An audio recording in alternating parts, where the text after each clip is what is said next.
अल्हम्दुलिल्लाहि वकफ़ा वस्सलामुन अला इबादिहिल्लज़ीना इस्तफ़ा अम्मा बाद। मेरे मुअज़्ज़ज़ मोहतरम और मुकर्रम भाइयों, दोस्तों और बुज़ुर्गों, नबी करीम सल्लल्लाहु अलैहि वसल्लम ने इरशाद फरमाया, कलौंजी के अंदर मौत के अलावा तमाम बीमारियों की शिफा है। अब हम देखते हैं कि कलौंजी को इस्तेमाल कैसे करना चाहिए।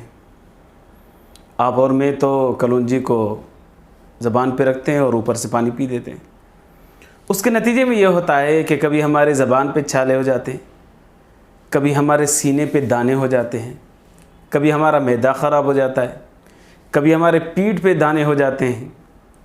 मुख्तलिफ़ लोगों को मुख्तलिफ़ मसाइल होते हैं। अल्लाह के रसूल सल्लल्लाहु अलैहि वसल्लम ने इरशाद फरमाया कि कलौंजी के अंदर शिफा है, लेकिन हम इस्तेमाल करते हैं तो हमें नुकसान होता है। तो ये तो तज़ाद हो गया। तो उसका जवाब ये है कि नबी करीम सल्लल्लाहु अलैहि वसल्लम ने ये इरशाद फरमाया शिफ़ा है, तो उसको उस तरीके पर इस्तेमाल करेंगे जिसमें हमें शिफ़ा होनी चाहिए। वो ये है कि आप उंगली को अपनी ज़बान पर रखें, ये गीली हो जाएगी। फिर उस गीली उंगली को आप कलौंजी के ऊपर रखें। जितने दाने आपकी इस उंगली के इस पोरे के ऊपर लगें वो आप ज़बान पर रखें, ऊपर पानी पी जाएँ। ये तरीका है खाने का, और हमेशा ऐसी इतनी ही मिक़दार में खाते रहेंगे तो इंशाल्लाह बीमारियों से इफ़ाक़ा रहेगा। लेकिन आज मैं जो तरीका बताने जा रहा हूँ ये कुछ और ही तरीका है, यानी खाने वाला तरीका नहीं है। कलौंजी की धुनी लेनी है, यानी उसका धुआं लेना है। जब हम कलौंजी का धुआं लेते हैं तो उसका फ़ायदा ये होता है कि अगर आपके ऊपर जादू का असर है तो जादू ख़त्म हो जाएगा, जिन्नात का असर है जिन्नात भाग देंगे, नज़र बद का असर है तो नज़र टूट जाती है, बीमारी है तो शिफा हो जाती है। ये मेरा अपना ज़ाती मुशाहिदा है।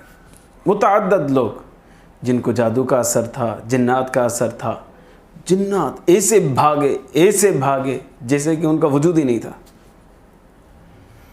अगर आपको पढ़ाई करना नहीं आती, अगर आपको तिलावत करना नहीं आती, आपको टाइम नहीं, आप कहते हैं मुझे ज़िक्र, वैसे तो टाइम बहुत होता है, लेकिन शैतान जब दिमाग पर गालिब होता है ना तो फिर कुरान की दिल तरफ तवज्जो नहीं जाती। तो अगर आप ऐसे हो रहे हैं तो फिर आप भले आप ना पढ़ें कुरान शरीफ, तो लेकिन ये आप काम ज़रूर करें। अगर आपको दुनिया के अंदर सुख, चैन, इत्मीनान हासिल करना है, शिफा हासिल करनी है, तो धुनी इस्तेमाल करें।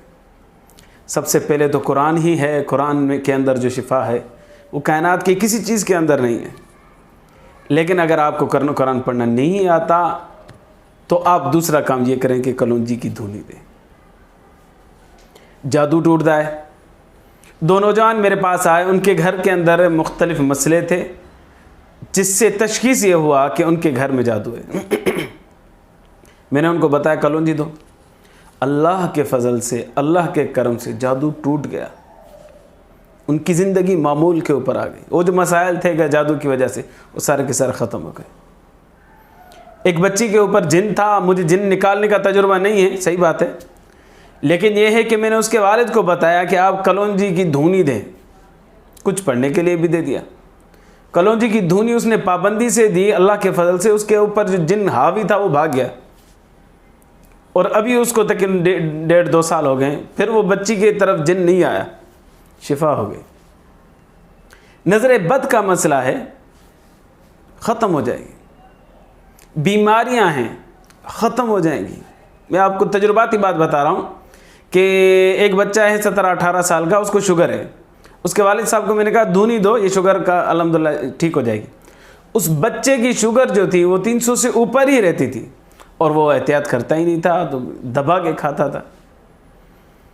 जब चंद दिन उसने धुनी दी, उसके बाद नतीजतन उसकी जो शुगर थी वो 300 से उतर के 40 पर आ गई। लड़का बेहोश हो गया, नीचे गिर गया। जल्दी से उसको अस्पताल एडमिट कर दिया गया। उसके बाद वो होश में आया, उसको कुछ खिलाया पिलाया गया। तो लेकिन चंद दिन के बाद फिर उसने कलौंजी का, उसके वाले साहब ने कलौंजी का अमल शुरू किया। तो फिर अब वो बाकायदे मीठा खाता था, यानी बोतल भी दबा के पीता था, डाइट नहीं, ये जो आम आप और मैं पीते हैं, ये बोतलें भी पीता था और मीठा भी खाता था, टॉफ़ियाँ भी खाता था, यानी किसी किस्म का कोई परहेज़ नहीं। वो अपने आप को मरीज़ समझता ही नहीं है कि मैं शुगर का मरीज़ हूँ। उसके बावजूद उसकी जो शुगर है वो 40 पर आकर खड़ी हो जाए, 45 पर आकर खड़ी हो जाए, ये दूसरी मरतबा फिर वो बेहोश हुआ। फिर उसको जल्दी से यानी शुगर कम होगी तो बेहोशी होगा आदमी। ये कलौंजी की बरकत थी। लेकिन फिर उनके घर में मामला ये हो गया कि भाई लड़ने शुरू हो गए कि भाई शायद ये कलौंजी की वजह से इसकी शुगर लो हो रही है और ना तो भले हाई रहे इसकी, और उन्होंने धूनी देना छोड़ दिया। ये मेरा अपना ज़ाती तजुर्बा था जो ज़बरदस्त फ़ायदा हो रहा था मीठा खाने के बावजूद भी। अब मेरा ये मशवरा है कि अगर शुगर का मरीज़ कलौंजी ले रहा है, धूनी उसकी दे रहा है, बार बार दे रहा है, तो उसको बार बार है दिन में कम से कम 2 से 3 मरतबा चेक करनी चाहिए कि कम तो नहीं हो रही, तो मीठा आदमी खाता रहे। शुगर का इलाज अल्लाह तबारक व तआला ने कलौंजी की धूनी में रखा है। जादू का भी बता दिया मैंने, जन्नात का भी बता दिया, शुगर का भी बता दिया। इसके अलावा जो भी मसाइल हैं दुनिया की, जो बीमारियां हैं वो हल हो जाएंगी। इसके अलावा 2 मसले और भी मेरे सामने तजुर्बाती तौर पर सामने आए कि मैं खुद हैरान हो गया। एक नौजवान की बीवी बड़ी बदतमीज़ थी, बदअखलाक थी। मैंने उसको कहा घर में धूनी दे, साथ साथ मैंने कुछ पढ़ने के लिए भी दिया। उसने पढ़ा कुछ भी नहीं, धूनी को ज़बरदस्त मुझसे खींचता रहा। चंद दिन के बाद, महीना 1.5-2 महीने के बाद उसने मुझे खुद बताया, अपनी बीवी को एक गंदी गाली दी।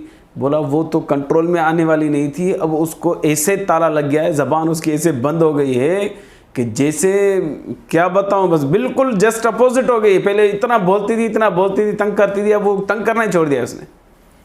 इससे ये मालूम हुआ कि आदत बद वाले बंदे को अगर धूनी दी जाए तो उसकी आदत बद ख़त्म हो जाती है, अच्छे अखलाक हो जाते हैं।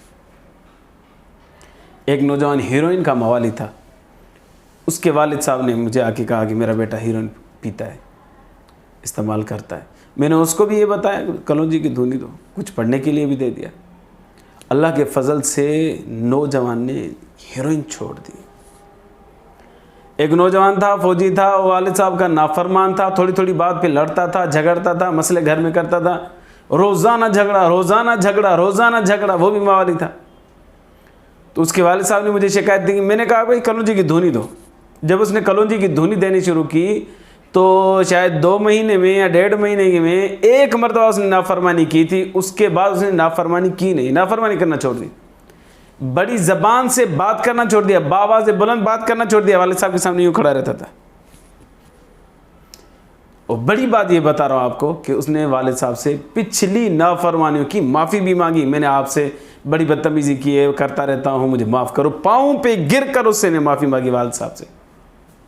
ये फ़ायदा है कलौंजी की धूनी का।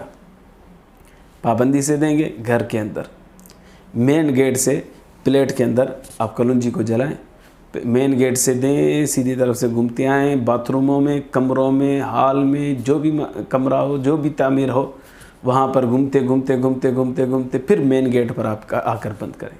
कोई मरीज़ है तो उसके कमरे में चला कलौंजी जला कर रख दें, वो खुद ही धुआं उसके कमरे में होगा, फिर नाक में जाएगा, नाक के ज़रिए से जिस्म में अंदर जाएगा तो उसकी बीमारी रफ़ा दफ़ा हो जाएगी। कलौंजी इस्तेमाल करें। इस्तेमाल करने के 2 तरीके। एक तरीका ये है कि आप धूनी देने के 2 तरीके। एक तरीका ये है कि आप कोयले लें, उन कोयलों को आप आग लगाएंगे तो वो जलेंगे, तो उनके ऊपर आप कलौंजी को डालेंगे ना तो कलौंजी जलेगी तो उससे धुआं निकलेगा। एक प्लेट मुकर्रर कर दें, उसके अंदर आप कोयलों को आग लगाएं, फिर उसके ऊपर आप कलौंजी को लगाएं, डाल दें तो फिर उससे धुआं निकलेगा। वो धुआं आप सारे घर में धुनी दें। मरीज़ है तो मरीज़ को धुनी दें। एक तरीका ये। लेकिन इस तरीके से लोग परेशान होते हैं कि भाई ये तो मवालियों का काम है और ये फ़कीरों का काम है, जो दुकानों पर भीख मांगने के लिए आते हैं उनका काम है, ये हम कैसे करें। मैं कहता हूँ भाई आप उनको ना देखो, आप इसको देखो चीज़ क्या जला रहे हो। वो तो पता नहीं क्या जलाते हैं, ढोंग करते हैं, उनका तो काम ही ये है कि लोगों को के जेबों पर नज़र रखना। आप तो ये शिफा के लिए कर रहे हो, निजात पाने के लिए कर रहे हो, बीमारी को रफ़ा दफ़ा करने के लिए कर रहे हो, तो आप अपना मसला अपने घर के अंदर करो। ये अल्लाह करेगा, सेहत होगी, शिफा होगी, फ़ायदा होगा। लेकिन बहुत सारे लोग इसको मायूब समझते हैं। मेरे सामने जो आते हैं तजुर्बाती ज़िंदगी के अंदर, ये मालूम हो रहा है कि लोग इस अमल को पसंद नहीं कर रहे। जो कर रहे हैं तो फ़ायदा तो हो रहा है अल्लाह के फजल से। इसके अलावा मार्केट के अंदर एक दूसरा बर्नर मिलता है, वो बर्नर आप ले लें। उस बर्नर को आप, वो इलेक्ट्रिक बर्नर है, आप उसको चलाएं और उसके अंदर आप जैसे ही कलौंजी डालेंगे तो वो जलेगी तो उससे धुआं निकलेगा और उससे भी आप फ़ायदा ले सकते हैं। ये जदीद दौर है, जदीद तरीका है। अगर आपको मायूब लग रहा है, थोड़ी परेशानी हो रही है, लोग क्या कहेंगे, मौली कहेंगे, इधर उधर की बातें करेंगे, तो आप ये ना करें, वो बर्नर ले लें। उससे भी आपको वही फ़ायदा होगा जो कोयलों पर जलाने से होगा। आजकल तो बड़ी ज़बानें ज़द-ए-आम है कि भाई मेरे ऊपर बंदिश है, रिस्क की बंदिश है, रिश्ते की बंदिश है, सेहत की बंदिश है, बंदिश ज़बानों पर आम जाम चल रहा है ये लफ्ज़। इस बंदिश को तोड़ने वाली अगर कोई चीज़ है, कुरान है, और उसके अलावा भी अगर कोई चीज़ है तो फिर कलौंजी की धुनी है। अल्लाह तबारक व तआला से दुआ है, अल्लाह तबारक व तआला हमें और आपको नबी करीम सल्लल्लाहु अलैहि वसल्लम के बताए हुए फरमान कि मौत के अलावा तमाम बीमारियों की शिफा अल्लाह ने कलौंजी के अंदर रखी, इस पर यकीन करने की तौफीक अता फ़रमाए, अमल करने की तौफीक अता फ़रमाए, ईमान की ज़िंदगी, ईमान पर मौत नसीब फ़रमाए। आखिर दावाना अनिल हम्दुलिल्लाहि रब्बिल आलमीन।